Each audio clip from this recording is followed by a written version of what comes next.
എല്ലാവർക്കും നമസ്കാരം. ഇനി ഈ പ്രദേശത്തിൻ്റെ ഉത്സവത്തിൻ്റെ രാവുകളാണ്. അപ്പോൾ എല്ലാ ഭക്തജനങ്ങളും ഈ ദേവന് വേണ്ടിയിട്ട് അവരാൽ കഴിയുന്ന എല്ലാ കാര്യങ്ങളും ചെയ്യാൻ വേണ്ടി വളരെ ഉത്സാഹത്തോടു കൂടി പ്രവർത്തിക്കുകയാണ്. അതുപോലെ ഇവിടുത്തെ മാതൃ സമിതി അംഗങ്ങൾ, ദേവനെ പ്രതിനിധീകരിക്കുന്ന കുറേ ഭക്തർ, എല്ലാവർക്കും ഇനി ഇവിടുത്തെ പ്രദേശത്തുള്ളത് മാത്രമല്ല, ഇന്ന് കേരളം ഒട്ടൊക്കെ പോലും അറിയപ്പെടുന്നൊരു മഹാക്ഷേത്രത്തിൻ്റെ പ്രൗഢിയോടുകൂടി നിൽക്കുന്ന ഒരു കാവും ക്ഷേത്രവും സമ്പ്രദായത്തിലുള്ള സ്ഥലമാണ് ശ്രീ പൂവത്തൂർ ക്ഷേത്രം. അപ്പം വിവിധ ഇനം തിറകൾ, അതായത് നോൺ സ്റ്റോപ്പായിട്ട് തിറകൾ തുടങ്ങിക്കഴിഞ്ഞാൽ നിൽക്കില്ല. അത് കഴിഞ്ഞാൽ പിറ്റേന്ന് രാവിലെ അതിശക്തനായ പൊട്ടൻതിറയാണ്. അത് കാണാൻ പല ദിക്കുകളിൽ നിന്നും ആളുകൾ ഇഷ്ടം പോലെ ഇവിടേക്ക് പ്രവേശിക്കുകയാണ്. അപ്പോൾ എല്ലാ ഭക്തജനങ്ങളും നമ്മുടെ ഈ ക്ഷേത്ര സന്നിധിയിലേക്ക് 27-ാം തീയതി രാവിലെ മുതൽ 28-ാം തീയതി ഒരു 11 മണിയോടുകൂടിയാണ് നമ്മുടെ ഉത്സവം സമാപിക്കുക. അപ്പോൾ എല്ലാ ഭക്തജനങ്ങളെയും നമ്മുടെ ഈ ക്ഷേത്ര സന്നിധിയിലേക്ക് ക്ഷണിക്കുകയാണ്. ഇവിടുത്തെ ഐശ്വര്യങ്ങളും ഭഗവാന്റെ കൃപാകടാക്ഷങ്ങളും നിറവോളം കിട്ടാൻ വേണ്ടിയിട്ട് ഇവിടെ വെച്ച് ഞാൻ അത്രയും സ്നേഹാദരപൂർവ്വം എല്ലാ ഭക്തജനങ്ങളെയും ക്ഷേത്രാങ്കണത്തിലേക്ക് ക്ഷണിക്കുകയാണ്.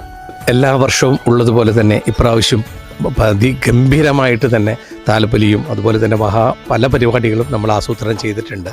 പാണ്ഡിമേളം, അതുപോലെ തന്നെ ദേവനൃത്തങ്ങൾ, പിന്നെ താലപ്പൊലി പ്രൗഢിയോട് കൂടിയിട്ടുള്ള നല്ല രീതിയിലുള്ള താലപ്പൊലികൾ, പിന്നെ പല രീതികളും തറയിൽ തന്നെ കെട്ടിയാട്ടത്തിൽ തന്നെ ചില മാറ്റങ്ങളുണ്ട്.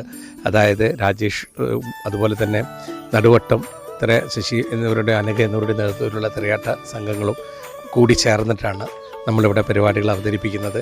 അത് ദേവന് വളരെ ഐശ്വര്യപൂർണമായിട്ടുള്ള കോലങ്ങളായിരിക്കും ഈ ക്ഷേത്രാങ്കണത്തിൽ ഉണ്ടാവുക. ഇവിടെ ഓരോ വർഷവും അതിഗംഭീരമായിട്ട് നടത്താനാണ് നമ്മൾ തീരുമാനിക്കുന്നത്. അതിന് വേണ്ടിയിട്ടുള്ള എല്ലാ കാര്യങ്ങളും സജ്ജീകരണങ്ങളും ഞങ്ങൾ പ്രവർത്തനം തുടങ്ങിക്കഴിഞ്ഞിട്ടുണ്ട്. ഇനിയിപ്പം ദേവൻ്റെ വ്രതമുള്ള നാളുകളാണ് ഈ പ്രദേശക്കാർക്ക് എല്ലാവരും ആത്മാർത്ഥതയോടും സ്നേഹത്തോടും കൂടിയിട്ട് പ്രവർത്തിക്കുകയാണ് ഈ ക്ഷേത്രത്തിന് വേണ്ടിയിട്ട്. പുതിയ പരിപാടികൾ ഓരോ വർഷവും നമ്മൾ കൊണ്ടുവരാറുണ്ട്. അതുപോലെ ഭക്തജനങ്ങൾക്ക് ഏത് ഭക്തരും ഈ തിരുമുറ്റത്ത് വന്ന് ഒരു നേരത്തെ ഭക്ഷണം കഴിക്കാതെ ആരും പോവാറില്ല. പ്രഭാത ഭക്ഷണം, ഉച്ചക്കത്തുള്ള അന്നദാനം, രാത്രിയിലെ ഭക്ഷണം, രാവിലെ നേരം വെളുക്കോളം കാപ്പി, ക്ഷേത്ര മാതൃസമിതിയുടെ നേതൃത്വത്തിൽ ഇതെങ്ങനെ പല കാര്യങ്ങളും നമ്മൾ ചെയ്യുന്നുണ്ട്. അപ്പം എല്ലാ ഭക്തരും ഈ ക്ഷേത്രാങ്കണത്തിലേക്ക് എത്തിച്ചേരണം. നമ്മൾ ഈ പരിപാടികൾ അതിഗംഭീരമാക്കണം എന്ന് വിനയപൂർവ്വം ഞാൻ അഭ്യർത്ഥിക്കുകയാണ്. ഈ വർഷം എന്ന് പറയുന്നത് ക്ഷേത്രത്തിലേക്ക് വരുന്ന ഭക്തരുടെ നേർച്ചകൾ അങ്ങനെ വർദ്ധിച്ചുകൊണ്ടിരിക്കുകയാണ്. ഇന്ന് ക്ഷേത്രത്തിലേക്ക് നാഗകാളിയമ്മയ്ക്ക് ഒരു ഭംഗിയാർന്ന ഒരു പ്രഭാമണ്ഡലം, അതുപോലെ പല കാര്യങ്ങളും നമ്മൾ ഈ മുറ്റത്തേക്ക് വന്നുകൊണ്ടിരിക്കുകയാണ്. പൊങ്കാലയ്ക്ക് നമ്മൾ പ്രതീക്ഷിക്കാത്ത അത്ര ആളുകളാണ് ഇന്ന് വന്നത്.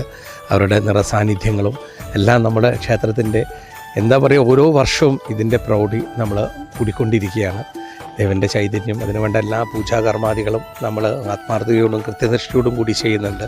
ഇവിടെ വരുന്ന ഏതൊരു ഭക്തരും അവരുടെ എല്ലാ കാര്യങ്ങളും വളരെ സമാധാനത്തോടെ സാധിച്ചതിന് ശേഷമാണ് ഈ ക്ഷേത്രത്തിൽ നിന്ന് പുറപ്പെടാറുള്ളത്. അതുപോലെ പല കാര്യങ്ങളും ഇവിടെ വന്ന് സാധിക്കാറുണ്ട്. അതുകൊണ്ട് ആളുകളുടെ പ്രാർത്ഥനയും വഴിപാടുകളും നമ്മൾ ഈ ക്ഷേത്രത്തിലേക്ക് എന്നും പ്രതീക്ഷിച്ചുകൊണ്ടും വന്നുകൊണ്ടും ഇരിക്കുന്നുണ്ട്. സന്താനം ഇല്ലാത്ത ആളുകൾക്ക് ഈ ക്ഷേത്രാങ്കണത്തിൽ വന്ന് ഭഗവാനെ പ്രാർത്ഥിച്ചപ്പെട്ടും ദൈവത്തിനെയും നാഗാലമ്മയൊക്കെ പ്രാർത്ഥിച്ചാൽ സന്താന ഭാഗ്യങ്ങളും, അതുപോലെ തന്നെ എന്ത് കാര്യങ്ങളായാലും കർമ്മം ഗൃഹം ഇല്ലാത്തവർക്ക് ഗൃഹത്തിനും, അതുപോലെ അവരെ സകലവിധ ദോഷങ്ങളും ആരോഗ്യത്തിന് വേണ്ടി ഭൈരവൻ്റെ പൂജകൾ, അതുപോലെ പല കാര്യങ്ങളും ഈ ക്ഷേത്രാങ്കണത്തിൽ വന്ന് നടത്താറുണ്ട്. അപ്പം എല്ലാ ഭക്തർക്കും നിറഞ്ഞ് അകമറിഞ്ഞ് ഭഗവാൻ അവരുടെ ആഗ്രഹങ്ങൾ സാധിച്ചു കൊടുക്കാറുണ്ട്. ഇതൊക്കെയാണ് ഈ ക്ഷേത്രത്തിൻ്റെ പ്രത്യേകത. ഇവിടെ വരുന്ന ഒരു ഭക്തരും മനസ്സ് നിറയാതെ ആരും ഇവിടെ നിന്ന് പോവാറില്ല. അങ്ങനെ പല കാര്യങ്ങളും ഈ ക്ഷേത്രമുറ്റത്ത് ഉണ്ട്. ഇതിൻ്റെ ചൈതന്യം കാര്യങ്ങളൊക്കെ പറയാൻ കുറേയുണ്ട്. ഇന്നിപ്പം സർപ്പബലിയുടെ സമയമാണ്. അതിൻ്റെ പൂജാതി കർമ്മങ്ങൾ തന്ത്രി ഇല്ലത്ത് മഹേന്ദ്ര നമ്പൂതിരി പണ്ട് കാർമ്മികത്തിൽ നടന്നുകൊണ്ടിരിക്കുകയാണ്. കലവരയും ഒക്കെ നടക്കുകയാണ്. വൈകിട്ടാണത്. പിന്നെ കൊടിയുയർത്തൽ ഏകദേശം ഒരു 8 മണിക്കാണ് നമ്മുടെ കൊടിയുയർത്തൽ ചടങ്ങ് നടക്കുക. അപ്പോൾ എല്ലാവരും ഇന്നും അതുപോലെ തന്നെ ഉത്സവത്തിന് നിങ്ങളുടെ എല്ലാവരെയും നിറഞ്ഞ സഹായ സഹകരണങ്ങൾ നമ്മൾ പ്രതീക്ഷിക്കുകയാണ്. ഇപ്പോൾ പണ്ട് കാലങ്ങളൊന്നും ഇല്ലാത്ത പോലെ ഇന്ന് കക്കുടി ബസാറിൻ്റെ അവിടെ മുതൽ അലങ്കാര ദീപങ്ങൾ അതിപ്രഭയോട് കൂടിയിട്ട് നമ്മളെ പ്രാദേശിക കമ്മിറ്റി അതിനുവേണ്ടി അത്രയും അവർ നിറഞ്ഞ സാന്നിധ്യമുണ്ട്.